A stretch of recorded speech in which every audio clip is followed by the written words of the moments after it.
నమస్తే, welcome to I special. ఆధ్యాత్మిక కాంతులు వెల్లివిరిసిన అయోధ్య నగరం నుండి శుభవార్తతో ఈ రోజు వార్తల్లోకి ప్రవేశిద్దాం. రఘురాముడి జన్మస్థలం ఇప్పుడు ప్రపంచ రికార్డులకు చిరునామాగా మారింది.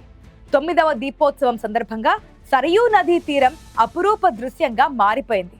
గిన్నీస్ వరల్డ్ రికార్డును లక్ష్యంగా చేసుకుని ఏకంగా 26 లక్షలకు పైగా దీపాలతో నగరమంతా ధగధగలాడింది.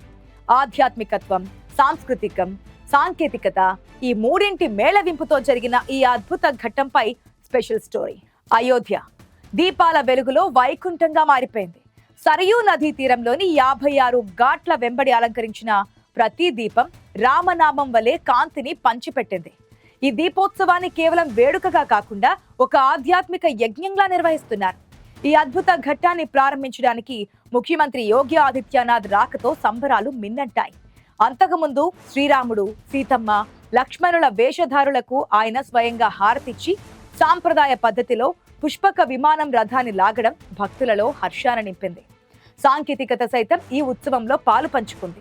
రాత్రి ఆకాశంలో రామాయణ ఘట్టాలను తెలిపేలా ఏకంగా 1000 డ్రోన్లతో ఏర్పాటు చేసిన లైట్ షో చూసేవారికి కన్నుల పండుగ చేసింది. అంతేకాదు అంతర్జాతీయ కళాకారులు సైతం ఈ ఉత్సవంలో భాగమయ్యారు. ప్రత్యేక రామలీలా ప్రదర్శన కోసం 5 దేశాల నుంచి కళాకారులు అయోధ్యకు విచ్చేశారు. అయితే ఈ రికార్డు వెనుక ఉన్నది వేలాది మంది వాలంటీర్ల నిబద్ధత. డాక్టర్ రామ్ మనోహర్ లోహియా అవధ్ యూనివర్సిటీ సారథ్యంలో ఏకకాలంలో దీపాలు వెలిగించేందుకు సరయూ నది ఒడ్డున ఉన్న ఘాట్ల వెంబడి 33,000 మందికి పైగా వాలంటీర్లు అవిశ్రాంతంగా కృషి చేశారు. వారి కృషి వల్లే 26 లక్షల దీపాల కాంతులు ఒకేసారి వెలిగి అయోధ్య నగరం సరికొత్త గిన్నీస్ రికార్డును సృష్టించింది. దీపాల కాంతుల వెలుగులో అయోధ్య వెలిగిపోయింది.